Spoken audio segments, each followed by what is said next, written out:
Hi friend, কেমন আছো তোমরা সবাই? আশা করি খুব ভালো আছো। আমিও খুব ভালো আছি। Welcome to Madhu's kitchen. তো দেখা যাক আজকে আমি কি বানাচ্ছি। আজকে আমি বানাচ্ছি চিজের কেউ বলে কাটলেট, আমি বলি চিজের চপ। তো একটা খুব সুস্বাদু রেসিপি আর বাচ্চাদের খুব ভালো লাগে, সেজন্য আমি ভাবলাম আজকে এটা ট্রাই করা যাক আর তোমাদের সাথেও সেই রেসিপিটা শেয়ার করে নিই। তো প্রথম দেখি এটা বানাতে কি কি লাগে, উপকরণটা একটু দেখে নাও। এটা বানাতে লাগে সেদ্ধ আলু। আমি আলুকে সেদ্ধ করে অলরেডি এটাকে স্ম্যাশড করে রেখেছি। আলুটাকে খুব ভালো করে স্ম্যাশড করতে হবে যাতে এটাতে কোনো রকম গ্রেনুলস না থাকে, না হলে ভাজার সময় এটা ভালো হবে না। আলু, সেদ্ধ আলু। আমি নিয়েছি সুজি, তোমরা চাইলে ব্রেড ক্রামসও নিতে পারো। আমি সুজিটা নিয়েছি কারণ সুজিটা আমার খুব ভালো লাগে। আর নিয়েছি ময়দা, কর্নফ্লাওয়ারও নেওয়া যায়, আমি ভাবলাম আজকে ময়দা দিয়ে ট্রাই করি। আর আমি নিয়েছি যেটা সবচেয়ে বড় জিনিস, আমুল চিজের চিজ কিউব। আমি চিজ কিউব, একটা বড় চিজ কিউবকে কেটে 4 টুকরো করে রেখেছি। আর তার সাথে লাগবে পরিমাণ মতো নুন। আমি নিয়েছি নুন, হলুদ আর একটুখানি ব্ল্যাক পেপার। ব্ল্যাক পেপারটা আমি খুব কমই ইউজ করি কারণ যেহেতু আমার মেয়ে খুব ছোট, ও ঝাল একদমই খেতে পারে না আর আমিও ঝাল খুব একটা খাই না, তাই খুব কম পরিমাণে ব্ল্যাক পেপার ইউজ করি। তোমরা চাইলে ব্ল্যাক পেপার একটু বেশিও ইউজ করতে পারো বা অনেকে কাশ্মীরি লালও ইউজ করে, সেটাও খুব ভালো হয়। আমি ভাবলাম ব্ল্যাক পেপারটাই ভালো লাগছে তাই ব্ল্যাক পেপারটা ইউজ করি। তো চলো প্রথমে করা যায়, আলুটাকে স্ম্যাশড করে স্ম্যাশড করে রাখা আলুটাকে ময়দা মাখিয়ে সেটাকে আমি পুর বানাচ্ছি।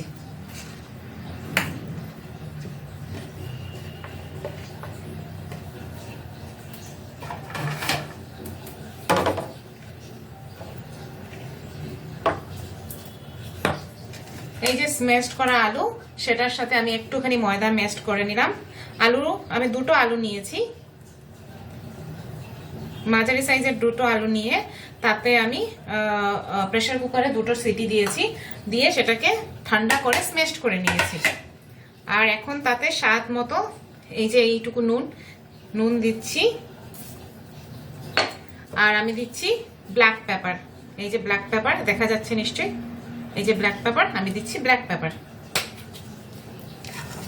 যে ডটা বানাবো তাতে আমার এই ইনগ্রেডিয়েন্টস গুলো লাগবে। একটুখানি ব্ল্যাক পেপার দিলাম আর একটুখানি হলুদ দেব। হলুদটা রঙের জন্য, তোমরা না দিলেও পারো, আমি একটুখানি দিচ্ছি কারণ রংটা খুব সুন্দর আসবে তাই। এবার এটাকে আমি খুব ভালো করে মেখে নেব, হাত দিয়েই মাখতে হবে। খুব ভালো করে মেখে নিচ্ছি, এখানে রেখে মাখছি, তাহলে তোমরাও দেখতে পাবে, আমার সুবিধা হবে।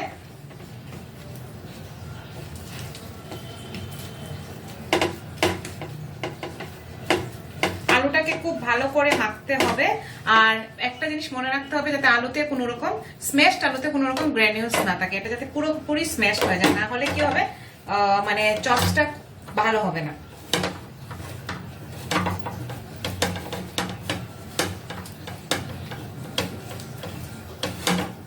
আর একটু ময়দা লাগবে, না হলে হয়তো ভাজার সময় আলুগুলো ফেটেও যেতে পারে, তাই আমি আর একটু ময়দা অ্যাড করে নিচ্ছি।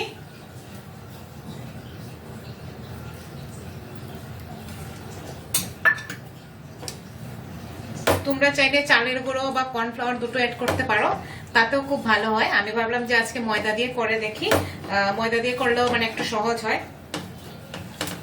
বেসন তো আমি কোনোদিন ইউজ করিনি তাই বলতে পারছি না।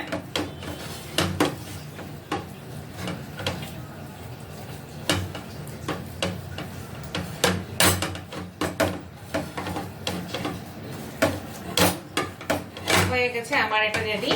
এখন তাতে আমি একটুখানি তেল নিয়ে নেব। তেল নিলে কি হবে, আমার হাতের যে আলুটা আছে সেটা একদম মানে ঝরে যাবে আর হাতে লাগবে না। একটুখানি সাদা তেল নিয়ে নেব। এই পুরোটা রান্না সাদা তেল দিয়ে করতে হবে, রিফাইন অয়েল দিয়ে। সর্ষের তেল দিয়ে করলে মানে চপ সর্ষের তেল দিয়ে করলে খুব একটা মানে ভালো লাগে না, আর এটা তো চিজের চপ তাই ভালো লাগবে না। এই যে দেখো আমার হাতটা একদম ক্লিন হয়ে যাবে। একটুখানি তেল নিয়েছি,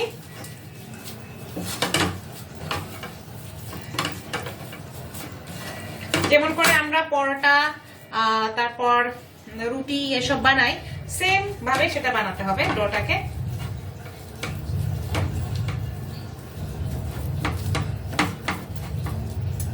আর একটুখানি তেল লাগবে।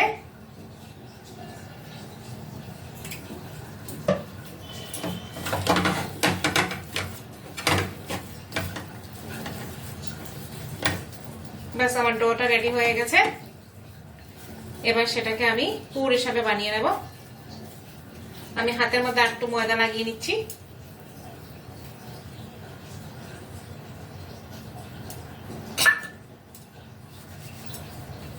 দুটো হাত দিয়ে বানাতে হবে, না হলে হবে না।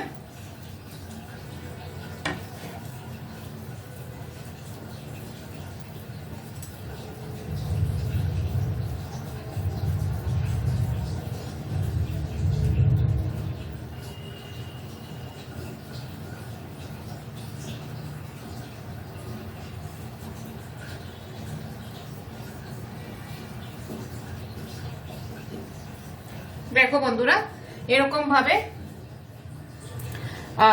এটা বানানো হয়েছে। এবার তাতে আমি একটুখানি, এই একটা চিজ কিউব আছে, এই চিজ কিউবটা আমি তাতে দিয়ে দেব। দিয়ে সেটাকে এবার আমি বন্ধ করে দেব, যেরকম আমরা নর্মালি চপ বানাই সেইভাবে বন্ধ করে দেব সেটাকে। বাঙালিরা চপ খেতে খুব ভালোবাসে, আর নন বেঙ্গলিরা সেটাকে কাটলেট বলে, আমি তো চপই বলি। আমি সেটাকে রাউন্ড শেপ দিয়ে দিচ্ছি। দেখো, রাউন্ড শেপ দিয়ে দিলাম।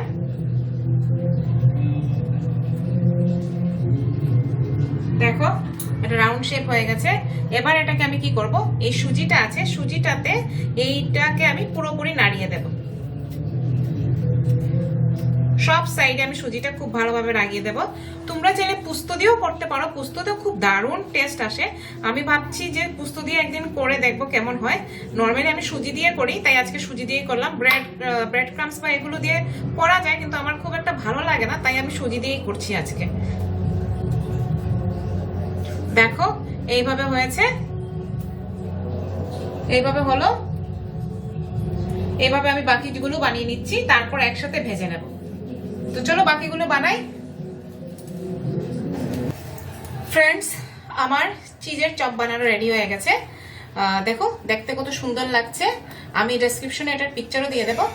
এবার এগুলোকে ফ্রাই করতে হবে, এগুলোকে ডিপ ফ্রাই করতে হবে। তো আমি গ্যাসটা আবার অন করছি।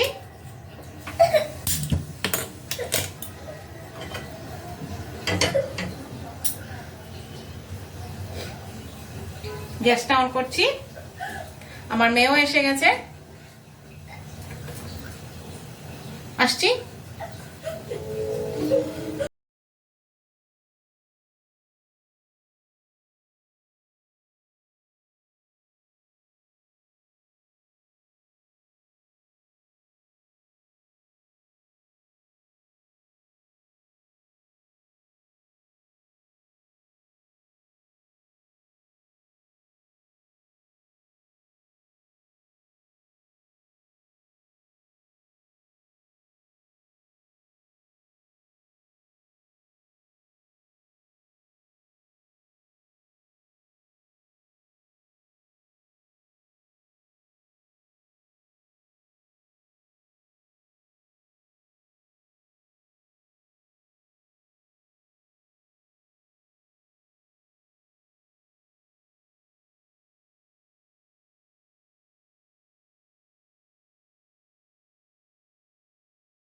আমার আলু দিয়ে চিজের চপ রেডি হয়ে গেছে। দেখো দেখতে কত সুন্দর হয়েছে, পুরো ব্রাউন কালারের। আর তার সাথে আমি নিয়েছি টমেটো কেচাপ। বাস এখন 1 কাপ চায়ের সাথে এটা দারুণ লাগবে। আশা করি তোমাদের আমার এই রেসিপিটা খুব ভালো লেগেছে। যদি তোমরা আমার চ্যানেলে নতুন হয়ে থাকো তাহলে অবশ্যই আমার চ্যানেলটা সাবস্ক্রাইব করে দিও, লাইক বাটনে গিয়ে একটা লাইক করে দিও, আর প্লিজ আমার চ্যানেলটা শেয়ারও করে নিও। আর অবশ্যই ঘরে এটা ট্রাই করবে। আমার বিশ্বাস যে তোমাদের সবার খুবই ভালো লাগবে। এটা ট্রাই করবে, এটা দারুণ একটা রেসিপি, আর বাচ্চাদের তো খুবই ভালো লাগে।